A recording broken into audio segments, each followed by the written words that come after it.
اما بعد اعوذ باللہ من الشیطان الرجیم بسم اللہ الرحمن الرحیم ثانی اثنین اذ ہما فی الغار اذ یقول لصاحبہ لا تحزن ان اللہ معنا صدق اللہ العظیم وصدق رسولہ النبی الکریم۔ اللہ وحدہ لا شریک جو خالق کائنات ہے، مالک کائنات ہے، تمام جہانوں کا پیدا کرنے والا ہے، تمام شانوں کا مالک ہے، تمام عظمتوں کا مالک ہے، اس کے سوا کوئی ذات عبادت کے لائق نہیں، اس کا کوئی شریک نہیں۔ اس وحدہ لا شریک کی بے شمار لامحدود حمد و ثنا کے بعد درود لامحدود آقا نامدار مدنی تاجدار انبیاء کے شہر یار مرسلین کے شاہ سوار محبوب خدا میرے اور آپ کے آقا جناب حضرت محمد مصطفیٰ صلی اللہ علیہ وآلہ وسلم کی ذات بابرکات پر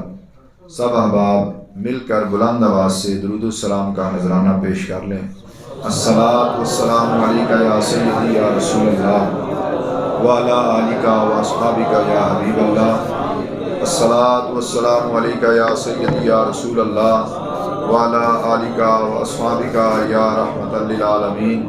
الصلاۃ والسلام علیکہ یا سیدی یا رسول اللہ وعلی آلک واصحابک یا حبیب اللہ۔ بندہ پروردگارم امت احمد نبی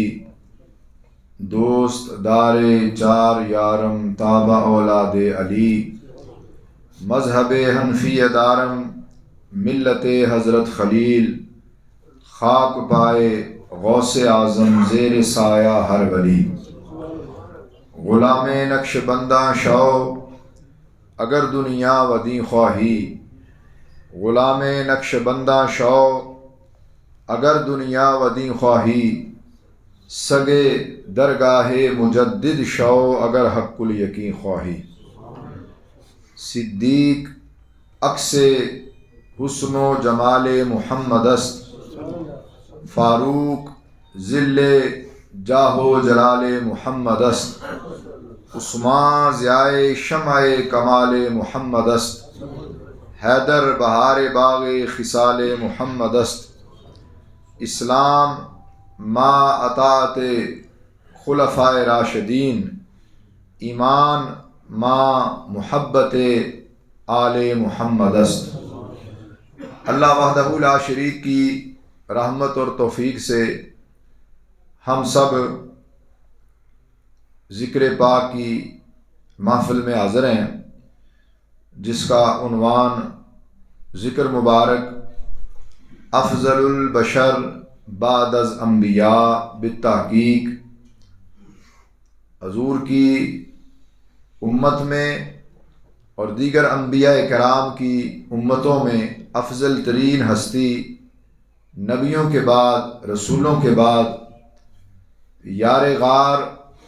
یار مزار، خلیفہ بلا فصل، خلیفہ اول، محبوب حبیب خدا حضرت سیدنا ابو بکر صدیق رضی اللہ تعالی عنہ، آپ کی یاد میں ہم سب جمع ہیں۔ اور جس طرح کے قبلہ مفتی صاحب ذکر فرما رہے تھے کہ یہ انہی ذکر کی محافل کا تسلسل ہے جن کا آغاز آج سے کئی دہائیاں پہلے وقت کی نزاکت اور آنے والے حالات کا ادراک کرتے ہوئے ولی کامل، ولی نعمت حضور مرشد گرامی فخر المشائخ بانی تحریک ایام صحابہ کرام و اہل بیت اطہار، بانی تحریک یوم مجدد الافسانی، حضور قبلہ عالم حضرت میاں جمیل احمد صاحب شرک پوری نقش بندی مجددی رحمۃ اللہ تعالی علیہ سجادہ نشین آستانہ عالیہ شیر ربانی و ثانی لاسانی شرک پور شریف، آپ نے اس سلسلے کا آغاز فرمایا اور الحمدللہ اس سلسلے کی برکت سے دنیا بھر میں صحابہ کرام اور اہل بیت اطہار اور بزرگان دین اولیاء کرام کے پیغام کو عام کیا گیا اور عقیدہ حق اہل سنت و جماعت کا اعادہ کیا گیا اور اس عقیدے کی حفاظت کے لیے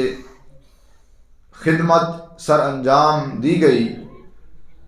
اسی سلسلے کو جاری و ساری رکھتے ہوئے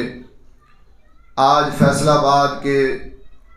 بیلیوں خصوصاً بزم جمیل غلامان شیر ربانی اور دیگر احباب جو حضور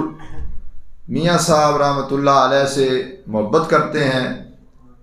ان کی کاوش سے اس سلسلے کا پروگرام جو ہے اس میں ہم سب کو مل بیٹھنے کا موقع اللہ کریم نے عطا فرمایا۔ حضور کی حدیث مبارکہ کا مفہوم ہے انبیاء کا ذکر عبادت ہے اور صالحین کا ذکر گناہوں کے کفارے کا سبب ہے۔ ہم سب خوش قسمت ہیں کہ اس محفل ذکر میں علماء حق بھی موجود ہیں اور سادات کرام بھی موجود ہیں اور آپ سب احباب بھی ذکر و فکر کرنے والے ہیں۔ اللہ وحدہ لا شریک کی بارگاہ میں دعا ہے کہ اس بابرکت محفل میں جو اس کے چاہنے والے برگزیدہ بندے موجود ہیں، ان کے صدقے اس بابرکت محفل کو قبولیت کا درجہ عطا فرمائے۔ اور چونکہ اس محفل میں ہم نہ صرف صالحین کا ذکر سنا رہے ہیں بلکہ تمام صالحین کے امام، بلکہ تمام صدیقوں کے امام کہ جن کا مقام خود رب العالمین نے قرآن مجید فرقان حمید میں نبیوں کے بعد بیان کیا، من النبیین والصدیقین والشہداء والصالحین، کہ انبیاء کے بعد رب کے فرمان کے مطابق صدیقین کا مقام ہے اور ان تمام سچوں میں بزبان مصطفیٰ کریم صلی اللہ علیہ وآلہ وسلم جو صدیق کا لقب حضور علیہ الصلوۃ والسلام کی زبان مبارک سے عطا ہوا ہے، وہ حضرت سیدنا ابو بکر صدیق رضی اللہ تعالی عنہ کو عطا ہوا ہے۔ تو لہٰذا آپ کا ذکر خیر سننا سنانا بڑا ہی مقبول بارگاہ عمل ہے۔ حضرت سیدنا ابو بکر صدیق رضی اللہ تعالی عنہ ان چنے ہوئے افراد میں ہیں، ان چنے ہوئے نفوس قدسیہ میں ہیں کہ جنہیں خالق کائنات مالک کائنات نے ازل سے ہی حضور کی رفاقت کے لیے چن لیا تھا۔ احادیث مبارکہ کا مطالعہ کیا جائے اور تاریخ اسلام کا مطالعہ کیا جائے یا قبل از اسلام یعنی حضور کے اعلان نبوت سے پہلے کے حالات کا مطالعہ کیا جائے تو ہر موقع پر عالم ارواح کے اندر بھی حضور کی روح مبارک کا مشاہدہ، اگر کسی ہستی کی روح کو اللہ کریم نے عطا کیا ہے تو ان کا نام حضرت صدیق اکبر ہے۔ اور جب عالم دنیا میں حضور کی تشریف آوری ہو گئی تو چونکہ حضور کا قرب اللہ کریم نے اس انداز سے آپ کی ہستی کے لیے چن لیا تھا، تو جہاں حضور کی رہائش ہے اسی محلے میں حضرت صدیق اکبر رضی اللہ تعالی عنہ کا گھر ہے، اور بچپن بھی حضور کے قرب میں گزرا، جوانی بھی حضور کی رفاقت اور دوستی میں گزری،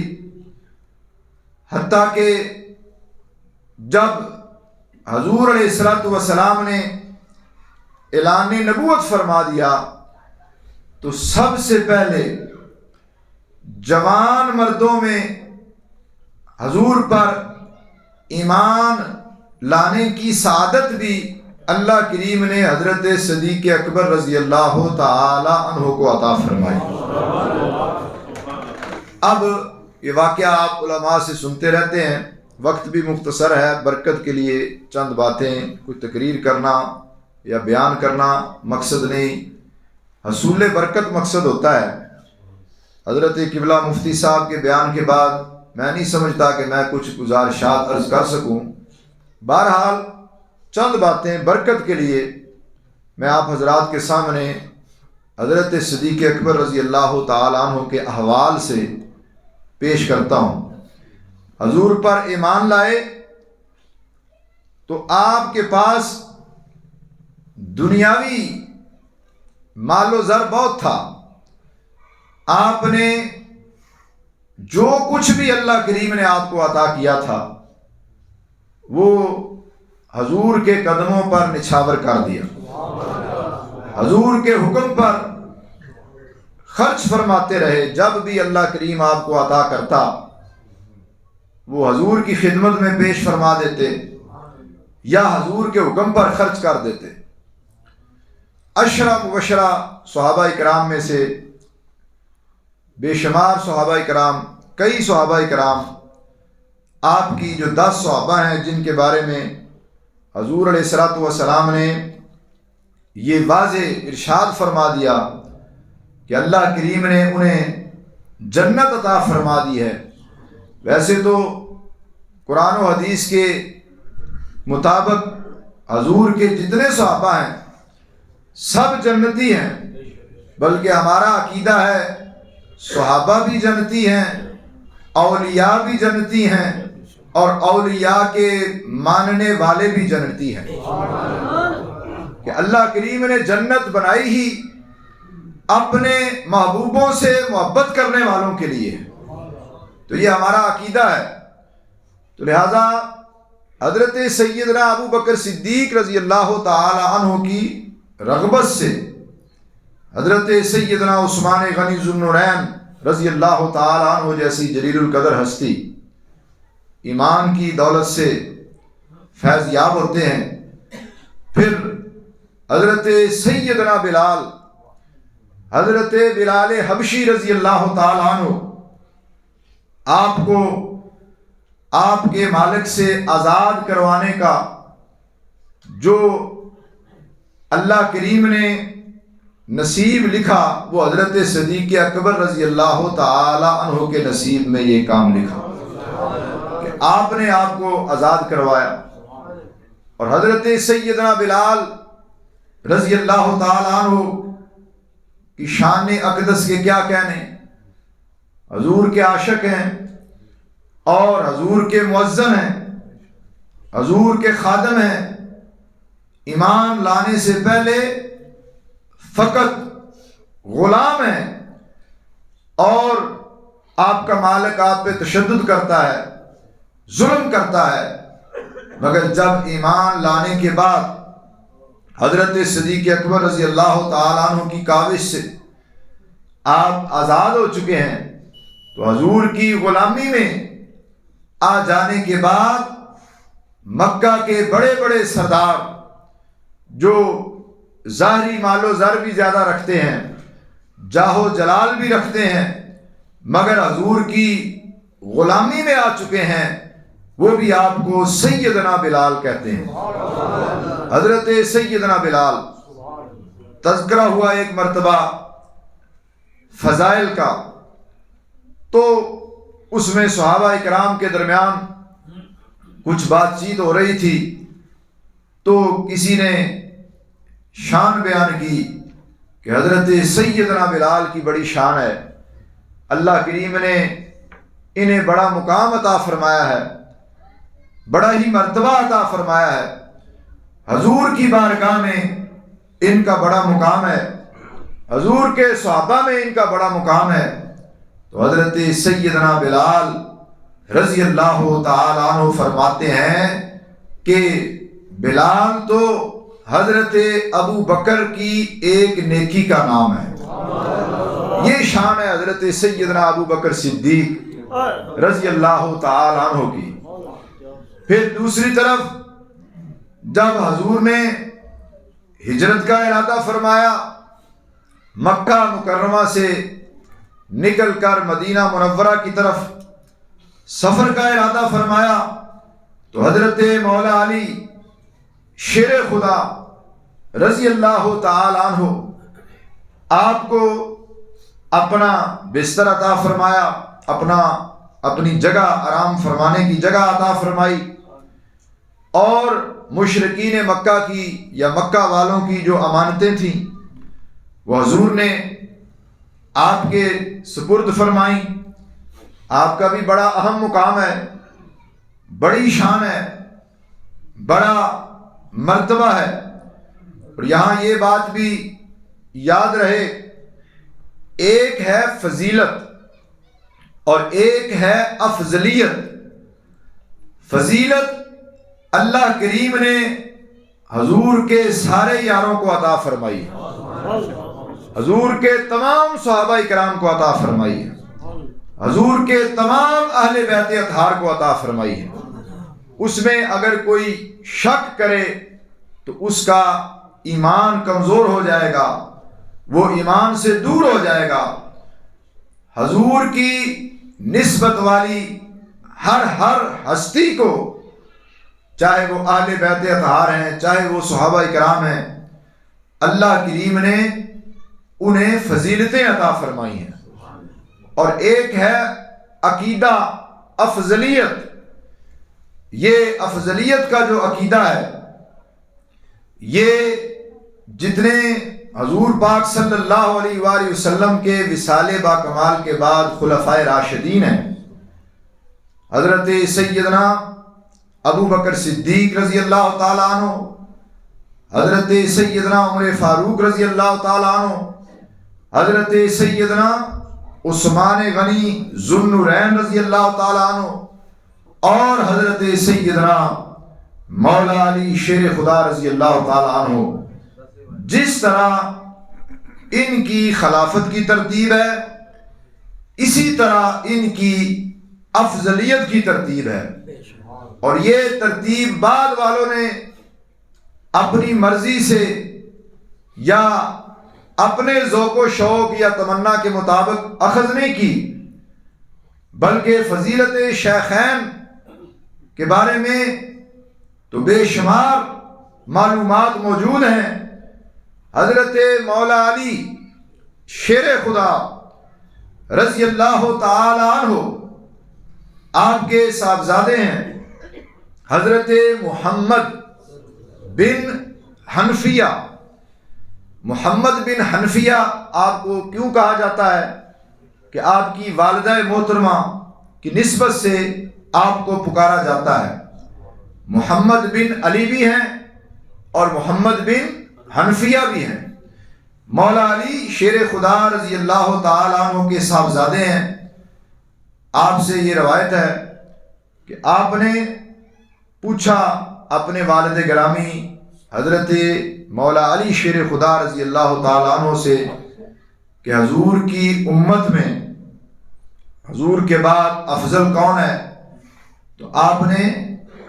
اپنے والد گرامی سے یہ روایت کیا کہ حضرت مولا علی شیر خدا رضی اللہ تعالی عنہ نے ارشاد فرمایا کہ حضور کے بعد حضور کی امت میں افضل حضرت ابو بکر صدیق رضی اللہ تعالی عنہ ہے، اس کے بعد حضرت سیدنا عمر فاروق رضی اللہ تعالی عنہ ہے۔ تو لہذا افضلیت عقیدہ ہے،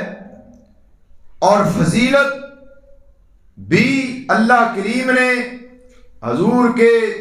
سارے صحابہ کرام اور اہل بیت اطہار کو عطا فرما رکھی ہے۔ افضلیت بیان کرنے کا مقصد کسی کی فضیلت میں نعوذ باللہ کمی کرنا نہیں ہے، بلکہ افضلیت بیان کرنے کا مقصد اللہ کے حضور علیہ الصلوۃ والسلام کی رضا بیان کرنا ہے۔ حضور علیہ الصلوۃ والسلام نے ارشاد فرمایا کہ میں نے اللہ وحدہ لا شریک کی بارگاہ میں مولا علی شیر خدا رضی اللہ تعالی عنہ کے لیے گزارش کی، مگر اللہ وحدہ لا شریک کی بارگاہ سے بار بار ابو بکر کا نام آیا، تو لہٰذا جو رب کا فیصلہ ہے وہی حضور علیہ الصلوۃ والسلام کا فیصلہ ہے۔ اسی فیصلے کو صحابہ کرام نے بھی تسلیم کیا اور تمام اہل بیت اطہار نے بھی مانا، اور خود مولا علی شیر خدا رضی اللہ تعالی عنہ نے بھی تسلیم فرمایا۔ حضرت سیدنا ابو بکر صدیق رضی اللہ تعالی عنہ نے جب حضور پاک صلی اللہ علیہ وآلہ وسلم کے وصال باکمال کے بعد خلافت کا منصب سنبھالا اور صحابہ کرام نے مشاورت سے اور حضور کی رضا، اللہ کی رضا کو اور حضور کے فیصلوں کو مد نظر رکھتے ہوئے حضرت صدیق اکبر رضی اللہ تعالیٰ عنہ کی بیعت اختیار کر لی۔ بیعت کر لینے کے باوجود حضرت صدیق اکبر رضی اللہ تعالیٰ عنہ نے کھڑے ہو کر 3 مرتبہ کہا کہ میں بیعت کو لوٹاتا ہوں، میں بیعت کو لوٹاتا ہوں، میں بیعت کو لوٹاتا ہوں۔ حضرت مولا علی شیر خدا رضی اللہ تعالی عنہ نے کھڑے ہو کر عرض کیا، ارشاد کیا کہ حضور نے آپ کو ہمارے دین کا امام بنایا، ہماری نماز کا امام بنایا، ہم نے آپ کو دنیا کا امام بنا لیا ہے، ہم بیعت واپس نہیں لیں گے، ہم اسی بیعت میں رہیں گے۔ چنانچہ حضرت سیدنا ابو بکر صدیق رضی اللہ تعالی عنہ نے جس طرح ساری زندگی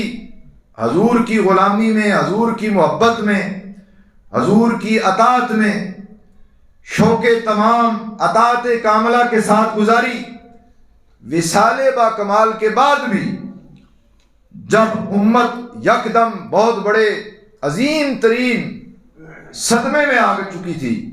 اس سے بڑا صدمہ کیا ہو سکتا ہے کہ چند لمحے پہلے وہ حضور کی زبان مبارک سے احادیث مبارکہ سن رہے ہیں، حضور کی زبان مبارک سے، لب مبارک سے قرآن کی آیتیں سنتے ہیں، حضور کی لبہائے مبارک سے وہ پیاری پیاری باتیں سنتے ہیں۔ اب حضور اللہ کی بارگاہ میں جا چکے ہیں، وصال فرما چکے ہیں، مگر صحابہ کرام اس غم میں اتنی شدت میں آ گئے کہ حضرت سیدنا عمر فاروق رضی اللہ تعالیٰ عنہ جیسی جلیل القدر ہستی بھی تلوار نکالتی ہے۔ آپ نے تلوار نکالی اور کہا کہ کون کہتا ہے کہ سرکار کا وصال ہو گیا؟ یعنی شدت غم میں، شدت صدمہ میں آپ کی یہ کیفیت ہو گئی، بے خودی کی کیفیت ہو گئی۔ اب کیا ہوا؟ اس حالت میں اللہ کریم نے جس ہستی کو امت کو سنبھالنے کے لیے ازل سے ہی چن لیا تھا، اور حضور پاک صلی اللہ علیہ وآلہ وسلم نے خصوصی نگاہ اور قرب کی برکت سے آپ کی تربیت فرما چکے ہیں کہ حضور نے فرمایا کہ جو کچھ اللہ کریم نے مجھے عطا کیا میں نے وہ ابو بکر کو عطا کر دیا۔ اب وہ کیا تربیت تھی، وہ کیا نگاہ فیض تھا کہ غار ثور کے اندر بھی حضور کی خدمت کرتے ہوئے حضور سے وہ فیض پایا کہ جب مدینہ منورہ پہنچے تو حدیث پاک کا مفہوم ہے کہ دیکھنے والوں کو مشکل ہو گئی کہ ان میں آقا کون ہے اور آقا کے غلام صدیق اکبر کون ہے. نعرہ تکبیر، نعرہ رسالت، نعرہ تحقیق، نعرہ حیدری، نعرہ غوثیہ، گلی گلی نگر نگر، ابو بکر گلی گلی نگر نگر، ابو بکر آستانہ عالیہ شرف الشریف، جاری رہے گا انشاءاللہ، جاری و ساری رہے گا. ایک تو فیض باطنی ہے، اس کی کیفیت ہم گناہگار، ہم جیسے کیا جانے کہ حضور نے کیا باطن کے اندر حضرت صدیق اکبر رضی اللہ تعالی عنہ کو عطا فرمایا. اور ایک فیض ظاہری ہے، اس کی جھلک جو ہے وہ اس موقع پر ظاہر ہوئی کہ جب مدینہ پاک پہنچے تو دیکھنے والوں کو مشکل ہوئی. جیسا سرکار کا ادب کرنا چاہیے تھا صلی اللہ علیہ وآلہ وسلم کا، ویسے چند لوگ آپ کی طرف لپکے. آپ نے اس معاملے کو بھانپا تو کیا کیا، چادر لی اور حضور پر تان کے کھڑے ہو گئے تاکہ فرق واضح ہو جائے آقا کون ہے اور آقا کے غلام صدیق اکبر کون ہے. اور ادھر حضرت سیدنا عمر فاروق رضی اللہ تعالیٰ عنہ سے منسوب وہ روایت موجود ہے کہ اکثر فرمایا کرتے تھے کہ ہجرت والی یا غار والی نیکی مجھے دے دیں اور ساری عمر کی نیکیاں آپ لے لیں. اب یہ مقام فیض ہے، یہ مقام ہے حضرت صدیق اکبر رضی اللہ تعالیٰ عنہ کو خاص کرتا ہے دوسرے تمام صحابہ اکرام اور اہل بیت اطہار میں سے، کہ جو لمحات حضور کی خدمت میں آپ کو میسر آئے، ان لمحات کی ویلیو، ان لمحات کی قیمت اللہ کریم کی بارگاہ میں اتنی اعلیٰ ہے، اتنی بلند ہے کہ اس پر جلیل القدر صحابہ کرام بھی رش کرتے ہیں. سمجھنے کے لیے یہ سمجھیں کہ آج کے دور کے اندر اگر کوئی ولی کامل ہو، وہ غوث کے مقام پہ پہنچ جائے، قطب کے مقام پہ پہنچ جائے، ابدال کے مقام پہ پہنچ جائے، وہ عبادت و ریاضت کر کر کے یا اللہ کے فضل کو پا پا کے بلند ترین مقام ولایت کو پا لے، مگر وہ کسی حضور کے صحابی کے مقام کو پا سکتا نہیں. کیوں کہ جو ظاہری حیات کے اندر حضور پاک صلی اللہ علیہ وآلہ وسلم کی صحبت پا کے صحابہ کرام نے چند لمحات حضور کے قرب میں گزار کے جو فیض ظاہری و باطنی پا لیا، اب اس کا کوئی دوسری مثال جو ہے وہ اب دی جا سکتی نہیں، وہ انہی کا خاصہ ہے. اسی طرح صحابہ کرام کے اندر، جلیل القدر صحابہ کرام کے اندر حضرت سیدنا ابو بکر صدیق رضی اللہ تعالی عنہ کا جو مقام ہے، وہ حضور کی نظر فیض میں جتنے قبولیت کو پا چکے ہیں، جتنے مقام کو پا چکے ہیں، جتنی بلندی کو پا چکے ہیں، وہ حضرت سیدنا ابو بکر صدیق رضی اللہ تعالی عنہ ہی کا خاصہ ہے. اسی لیے جیسے قبلہ مفتی صاحب نے حدیث پاک بیان فرمائی کہ باوجود اس کے کہ جن کے بارے میں حضور کا ارشاد موجود ہے کہ اگر نبوت ملتی میرے بعد تو عمر کو ملتی، شیطان ان کے سائے سے دور بھاگتا ہے، جلیل القدر صحابی ہیں، مگر حضرت سیدنا ابو بکر صدیق رضی اللہ تعالی عنہ جو مقام پا چکے ہیں وہ حضرت صدیق اکبر رضی اللہ تعالی عنہ ہی کا مقام ہے.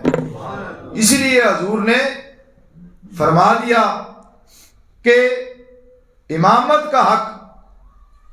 کسی قوم میں جہاں ابو بکر ہوں کسی اور کو حاصل نہیں ہے، یہ حق حضرت سیدنا ابو بکر صدیق رضی اللہ تعالی عنہ کو حاصل ہے۔ اور جس طرح احادیث مبارکہ سے یہ بات ملتی ہے کہ 17 نمازیں حضور کی ظاہری حیات میں حضرت سیدنا ابو بکر صدیق رضی اللہ تعالی عنہ نے حضور کے حکم کے مطابق تمام صحابہ کرام کو پڑھائی ہیں۔ انہی نمازوں میں سے ایک نماز کا ذکر کر کے میں اپنی گفتگو کو ختم کرتا ہوں۔ ایک تو ہے کہ حضور نے حضرت صدیق اکبر پر کرم نوازی فرما دی، اللہ نے حضرت صدیق اکبر رضی اللہ تعالی عنہ کو مقام افضل ترین اعلیٰ ترین ساری ہستیوں میں عطا کر دیا، اور دوسری طرف حضرت صدیق اکبر رضی اللہ تعالی عنہ کی محبت ہے حضور سے، دوسری طرف حضرت سیدنا ابو بکر صدیق رضی اللہ تعالی عنہ کے دل میں جو حضور کا احترام ہے اس کا مقام کیا ہے، وہ شان کیا ہے کہ حضور کسی کام کے سلسلے میں مدینہ منورہ سے باہر جا رہے ہیں اور حضرت سیدنا بلال رضی اللہ تعالیٰ عنہ کو ارشاد فرما دیا کہ مجھے آنے میں تاخیر ہو جائے، تو اذان دینے کے بعد جب صحابہ کرام جمع ہو جائیں تو مصلی امامت کے لیے ابو بکر کو میرا پیغام دینا کہ وہ اہل ایمان کو، اہل اسلام کو نماز پڑھائیں۔ چنانچہ حضور تشریف نہ لائے، اپنی مرضی سے یا جو بھی معاملہ کہیں وہ حضور جانے اور اللہ جانے، تاخیر فرما دی یا تاخیر ہو گئی، اذان دی گئی، حضرت سیدنا ابو بکر صدیق رضی اللہ تعالیٰ عنہ سمیت تمام صحابہ کرام نماز پڑھنے کے لیے مسجد نبوی شریف میں تشریف لے آئے، اللہ کی بارگاہ میں حاضر ہو گئے، پیغام مل گیا، مصلی امامت حضور کے حکم پر حضرت صدیق اکبر رضی اللہ تعالی عنہ نے سنبھال لیا۔ نماز کا آغاز ہو گیا، ادھر سے حضور علیہ الصلوۃ والسلام تشریف لے آئے۔ کیا منظر ہوگا حضور کے تربیت یافتہ صحابہ کرام کا جمع غفیر اور اللہ کے حکم اور حضور کی عطا سے مصلی امامت پر کھڑے ہیں حضرت صدیق اکبر، اور حضور پاک صلی اللہ علیہ وآلہ وسلم کی نگاہ رحمت ان کو دیکھ رہی ہے، اور حضور خوش ہو رہے ہوں گے، راضی ہو رہے ہیں، اپنے غلاموں کو، اپنے صحابہ کرام کو دیکھ کر ان پر کرم نوازی فرما رہے ہیں۔ اب ظاہر ہے حضور پاک نے بھی نماز ادا کرنی ہے۔ اب بندہ مومن جو بڑی توجہ سے نماز پڑھ رہا ہو، ظاہر ہے اس کا دھیان تو نماز میں ہوتا ہے۔ اب یہ عام بندے نہیں ہیں، یہ کون ہیں؟ حضور کے صحابہ، یہ امت کے رہنما ہیں، یہ امت کو راہ دکھانے والے ہیں۔ اب ان کی نماز کا شوق اور ذوق کتنا اعلیٰ ہوگا، کتنی توجہ سے وہ اپنے رب کی بارگاہ میں حاضر ہوں گے۔ اب ادھر حضور آئے ہیں تو حضور کی خوشبو کو صحابہ کرام نے محسوس کر لیا۔ حدیث پاک کا مفہوم ہے کہ حضور جس گلی سے گزر جاتے تھے وہاں حضور کے جسم عطر سے خاص قسم کی مہک آتی تھی، خوشبو آتی تھی۔ صحابہ کرام کو اگر حضور کو تلاش کرنا ہوتا تھا تو اس خوشبو کو محسوس کرتے کرتے حضور کے بیٹھنے کے مقام پر پہنچ جایا کرتے تھے۔ تو اب صحابہ اکرام نے اس خوشبو کو محسوس کیا، صف کو توڑا، حضور اس صف میں تشریف لائے، اگلی صف والوں نے حضور کی خوشبو کو محسوس کیا، انہوں نے صف کو توڑا، حضور آگے تشریف لائے، حتیٰ کہ سب سے اگلی صف میں سرکار تشریف لے آئے۔